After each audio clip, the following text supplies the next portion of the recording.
Sukhoi Su-35 merupakan pesawat tempur multiperan generasi 4++ buatan Federasi Rusia yang dikembangkan sebagai evolusi paling matang dari keluarga Su-27 Flanker. Pesawat ini dirancang untuk menjembatani kesenjangan antara pesawat generasi keempat klasik dan pesawat tempur generasi kelima yang lebih mahal serta kompleks, seperti Su-57. Dalam doktrin militer Rusia, Su-35 tidak dimaksudkan sebagai solusi sementara, melainkan sebagai tulang punggung kekuatan udara selama beberapa dekade, khususnya ketika produksi dan integrasi pesawat generasi kelima berjalan lambat dan penuh tantangan teknis. Akar pengembangan Su-35 dapat ditelusuri sejak akhir era Uni Soviet. Varian awal yang dikenal sebagai Su-27M atau Su-35 generasi pertama dikembangkan pada 1980-an. Namun proyek tersebut terhenti akibat runtuhnya Uni Soviet dan krisis ekonomi Rusia pada 1990-an. Versi modern yang dikenal saat ini sebagai Su-35S baru benar-benar diwujudkan pada awal 2000-an dengan fokus pada modernisasi menyeluruh di hampir seluruh aspek: avionik, radar, sistem senjata, mesin, dan kemampuan manuver. Dari segi desain, Su-35 tetap mempertahankan ciri khas flanker, badan pesawat besar, sayap lebar, dan konfigurasi aerodinamis yang dioptimalkan untuk pertempuran udara jarak dekat maupun jarak jauh. Namun, berbeda dari pendahulunya, Su-35 tidak lagi menggunakan kanat atau sirip kecil di depan sayap seperti pada beberapa varian eksperimental Su-30 atau Su-27M.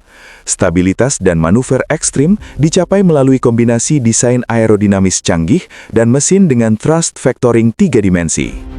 Salah satu elemen paling menonjol dari Su-35 adalah mesin Saturn AL-41F1S. Mesin ini menghasilkan daya dorong tinggi dan dilengkapi dengan nozzle yang dapat bergerak ke berbagai arah, memungkinkan pesawat melakukan manuver super maneuverability seperti Cobra Pugachev, Kulbit, dan manuver sudut serang ekstrim lainnya. Secara teoritis, kemampuan ini memberikan keunggulan signifikan dalam pertempuran jarak dekat, dogfight, meskipun efektivitas praktisnya dalam peperangan modern masih menjadi perdebatan, mengingat pertempuran udara saat ini lebih banyak ditentukan oleh sensor dan rudal jarak jauh. Dalam hal avionik, Su-35 mengalami peningkatan besar dibanding Su-27. Pesawat ini dilengkapi radar IRBIS-A, sebuah radar PESA atau Passive Electronically Scanned Array dengan daya pancar tinggi. Radar ini diklaim mampu mendeteksi target udara besar hingga jarak ratusan kilometer dan melacak puluhan target secara simultan. Meskipun IRBIS-A bukan radar AESA seperti yang digunakan pada pesawat barat generasi terbaru, keunggulan daya pancarnya memberikan performa deteksi yang kompetitif, terutama terhadap target non-siluman. Selain radar, Su-35 juga dilengkapi sistem pencarian dan pelacakan inframerah OLS-35 yang memungkinkan deteksi target tanpa memancarkan gelombang radar. Fitur ini penting dalam konteks peperangan modern karena dapat mengurangi kemungkinan terdeteksi oleh sistem peringatan musuh. Integrasi antara radar, OLS, dan sistem peperangan elektronik menjadikan Su-35 sebagai platform yang relatif kuat dalam peperangan berbasis sensor. Persenjataan Su-35 mencerminkan filosofi Rusia yang menekankan fleksibilitas dan daya hancur. Pesawat ini mampu membawa berbagai jenis rudal udara ke udara jarak dekat, menengah, dan jauh, termasuk rudal dengan kemampuan manuver tinggi dan pemandu radar aktif. Selain itu, Su-35 juga dirancang sebagai pesawat multiperan sejati, mampu membawa senjata udara ke darat dan udara ke laut, seperti bom berpanduan presisi dan rudal anti kapal. Dengan kapasitas angkut senjata yang besar, Su-35 cocok untuk misi superioritas udara, serangan darat, maupun intersepsi jarak jauh. Namun, penting untuk dicatat bahwa Su-35 bukan pesawat siluman.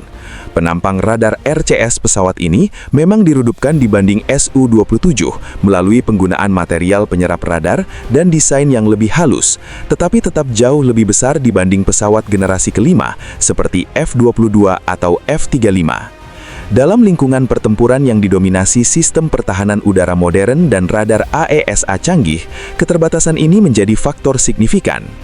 Dari perspektif strategis, Su-35 memiliki nilai penting bagi Rusia sebagai alat proyeksi kekuatan dan juga komoditas ekspor. Pesawat ini dipromosikan sebagai alternatif lebih murah dibanding pesawat generasi kelima Barat, dengan performa tinggi dan biaya operasional yang relatif lebih rendah. Beberapa negara menunjukkan ketertarikan terhadap Su-35, meskipun realisasi ekspor sering terhambat oleh faktor politik, sanksi internasional, dan keterbatasan dukungan logistik jangka panjang. Penggunaan Su-35 dalam konflik nyata memberikan gambaran yang lebih realistis tentang kemampuannya. Dalam operasi militer Rusia, pesawat ini digunakan terutama sebagai platform superioritas udara dan pengawal, bukan sebagai pesawat penyerang utama di wilayah dengan pertahanan udara padat. Hal ini menunjukkan bahwa meskipun Su-35 sangat canggih untuk kelasnya, ia tetap memiliki keterbatasan ketika dihadapkan pada sistem pertahanan modern berlapis. Secara keseluruhan, Sukhoi Su-35 dapat dipahami sebagai puncak evolusi pesawat tempur generasi 4 Rusia. Ia bukan revolusi, melainkan penyempurnaan ekstrim dari desain yang telah terbukti. Keunggulannya terletak pada manuver, jangkauan, kapasitas senjata, dan integrasi sensor.